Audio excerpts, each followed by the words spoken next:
Meghan Markle is a woman so driven and ambitious, she makes Madonna look shy and retiring by comparison, having clawed her way to the top, or the middle at least, with a starring role in the underwhelming legal drama Suits, via game show appearances as a glamour girl.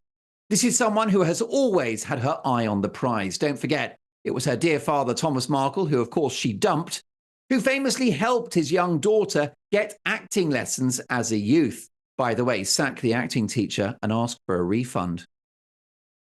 Now, I by no means seek to criticize Meghan Markle. Let me tell you, she's an impressive human being. Where others would have stayed in show business, picking up bit parts in forgettable TV dramas, Meghan Markle joined a real-life soap opera, charming her way into Prince Harry's life and a leading role in the royal family.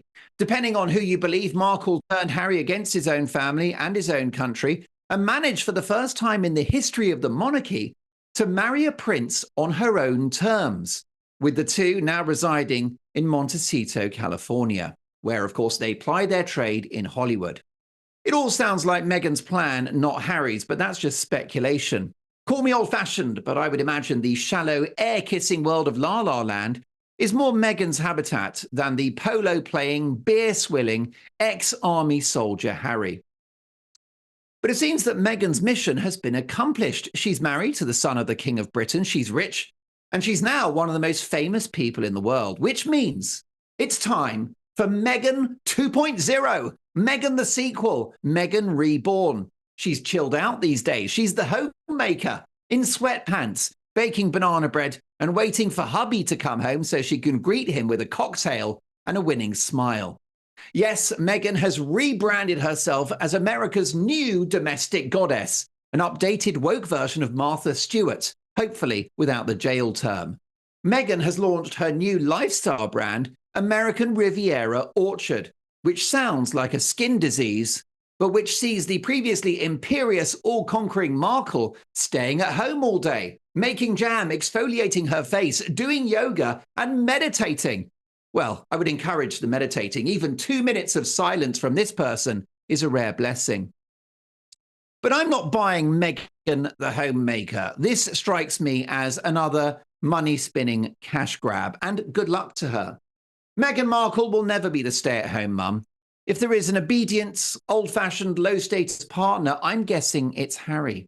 Henpecked and under the thumb, it's all too clear that Meghan wears the trousers in that relationship. Well, what do we think about Meghan Markle's Damascene conversion to the kitchen? Let's get the views of top Daily Mail columnist Maureen Callahan. Maureen, are you buying Meghan Markle 2.0? I mean, with all due humility, have you read me lately? Absolutely not.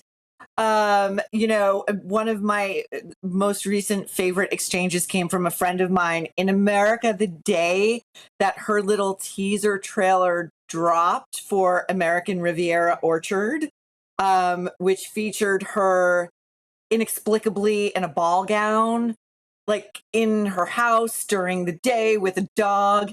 I got this text from a friend of mine who simply said, "I can't cope." And he is a Brit. And I thought that was the perfect distillation for Meghan Markle's upteenth rebranding on the global marketplace. It's destined to fail. We can't wait to see it implode. The recent soft launch of the jarred jam that she sent to just so unthinkingly stupid. She numbered the jars of jam. So 1 out of 50, 2 out of 50. So we know that most of the recipients of her jam, which we saw images of on social media with the labels peeling off. So already it's not quite the high end the Duchess would have us believe. A very, very small segment of her recipients decided to show their wares on social media and congratulate the Duchess. So there was sort of a guessing game going on, who was number one, who was number two. I mean, Oprah has to be number one, right? She has to be number one. We've heard nothing from Oprah. You know, it's sort of more interesting who probably received the jam and will not even deign to make a passing reference on social media. This is sort of really how toxic the Meghan Markle brand has become. Most definitely. It seems like Charles and Camilla will only get the jam when it's out of date. I mean, this does seem very hubristic. Why do you think Meghan Markle has taken her brand in this direction? You know, it seems very much like she's throwing anything at the wall and seeing what sticks. Everything else has failed. Netflix has failed. Spotify failed. An executive at Spotify infamously called Meghan and Harry effing grifters for the lack of work, motivation, ideas, talent that they were unable to bring to the table. She is desperate to be seen as a woman of influence. You know, and when you compare her and this really, really sad lifestyle brand that she's attempting to launch, which, speaking of hubristic, lifestyle brands are posited on the idea that the founder has the sort of almost insane self-belief that other women, if they only could, would want to be them. I can tell you there are vanishingly few American women who want to be Meghan Markle. And when you compare what she's trying to, yeah, sorry, go ahead. Yeah, what were you going to say? You could compare her to others? Well, if you were to compare her to what Sophie right now has just done in visiting Ukraine and being the first member of the royal family to visit Ukraine since the war started, I can only imagine a Meghan Markle is sitting in Montecito at that ridiculous table that we've all seen in the Netflix special, that sort of palatial-like table, seething. That is the level of influence a Meghan Markle thinks she should be having in the world. The Meghan who told New York Magazine that she met an actor backstage at the Lion King who said to her, "I just want you to know, when you married into this family, in South Africa, we danced in the streets, the same as when Mandela was freed." Yeah. An anecdote, by the way, that the Mail tracked down and proved demonstrably false. So, you know, I don't think that cooking in the kitchen is really scratching the itch for Meghan. Well, no. And of course, if we're talking about trad wife, I think it's more likely that Harry is the trad husband. This guy, Maureen, is under the thumb. Oh, my God. I mean, you know, we're very, very interested. I couldn't agree with you more. We're very interested here in what's going to happen, as I'm sure you all are, when Harry returns to the UK next week. It's already been reported he will be staying in a hotel. It's already been reported that William and Kate will not be seeing him. We don't have a report on whether Meghan will be accompanying Harry, but I would guarantee that's a no.